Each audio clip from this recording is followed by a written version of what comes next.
台中捷运昨昏本地被公布这事故了后的 SOP 改进，想要到今仔日搁再修改内容，甲本地拢锁起来的人工驾驶面板，对即马开始全部拍开。随车员若准发现到问题，就会当随时来试这开关，互列车打动。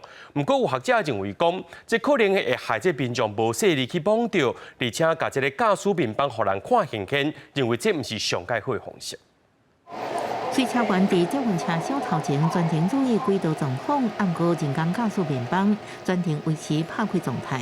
中捷原本10时已经改进 SOP， 按过过一天过修改。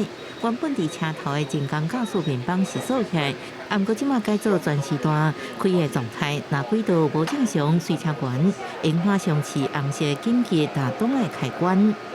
在车内的时候，他会一直站在那个驾驶台，然后关注车前轨道状况。那到站之后呢，还是会到月台上去做一个指差作业，去确认月台状况，确认轨道前面状况这样。中捷公司表示，礼拜一个 SOP 版本是将人工驾驶面板的锁匙挂在陪伴外口，不过经过检讨，希望将反应时间减到上低，所以才会修改。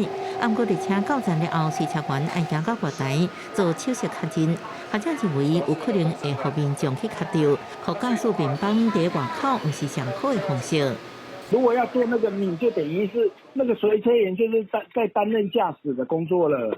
基本上就是一定要根据事实你来采取一个对策。那你单就这个打开，完全把它铺露这个东西，我是觉得有商榷的余地啦。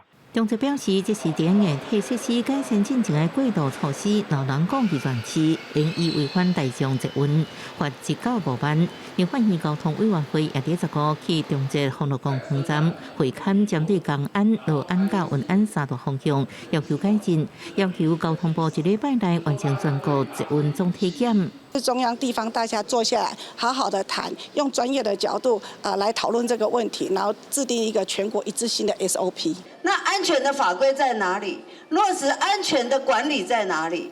运安会也表示，这以外已经列为一级重大事故，会伫6个月内公布事件的初步报告，并将调查的时间减短，1年内提出完整报告，赶紧将调查的结果公布出来。记者综合报道。